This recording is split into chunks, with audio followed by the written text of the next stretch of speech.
അവർ ചോദിക്കുന്ന എമൗണ്ട് കൊടുക്കണം, കാറ് കൊടുക്കണം, ഗോൾഡ് കൊടുക്കണം. എന്നാൽ അവർക്ക് എക്സ്പെൻസ് ഷെയർ ചെയ്യാൻ വയ്യ. ഞങ്ങൾ വിൽപ്പന ചരക്കുമല്ല, അവരുടെ അടിമപ്പണിക്ക് പോണവരും അല്ല.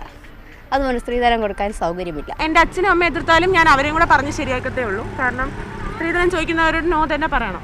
എന്നെ വിറ്റവൻ ജീവിക്കേണ്ട, എൻ്റെ കാശ് വെച്ച് അവൻ മോഹിച്ച് എന്നെ കെട്ടാൻ വരെയും വേണ്ട. കെട്ടിയതാണെങ്കിൽ അവനെ കളഞ്ഞിട്ട് ഞാൻ വീട്ടിൽ വരികയും ചെയ്യും. പെൺകുട്ടിയുടെ ഫാമിലിക്ക് വേണമെങ്കിൽ ആ ആൺകുട്ടിയുടെ ഫാമിലിയോട് ചോദിക്കാം, നിങ്ങൾക്ക് ഇങ്ങോട്ടും തന്നൂടെയൊന്ന്. പഠിച്ച് നല്ല ജോലിയൊക്കെ മേടിച്ച് സ്വന്തം കാലിലൊക്കെ നിന്നിട്ട് കല്യാണം ആലോചിക്കാം. 100 പവൻ കൊടുത്ത് മക്കളെ കെട്ടിച്ചാൽ മാത്രമേ അന്തസ്സുള്ളൂ എന്നൊക്കെ പറയുന്ന ഫാമിലിയിലുള്ളവർ മാറി ചിന്തിക്കേണ്ട കാലം കഴിഞ്ഞു. ഇനിയെങ്കിലും മാറി ചിന്തിച്ച് കഴിഞ്ഞാൽ സ്വന്തം പെൺമക്കളെ സൂക്ഷിച്ച് വെക്കാം, അല്ലെങ്കിൽ അവരെ ജീവനോടെ കാണാം. അത്രേ ഉള്ളൂ. നമുക്കൊരു വാല്യൂ ഇടുന്നതായി പോകും സ്ത്രീധനം എന്ന് പറയുന്നത്.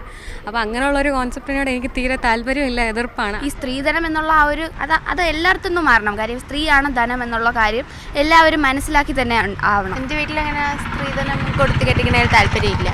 പിന്നെ അങ്ങനെ സ്ത്രീധനം ചോദിച്ചു പറഞ്ഞവരെ എനിക്ക് വേണ്ട, എനിക്ക് കല്യാണം കഴിക്കണ്ട.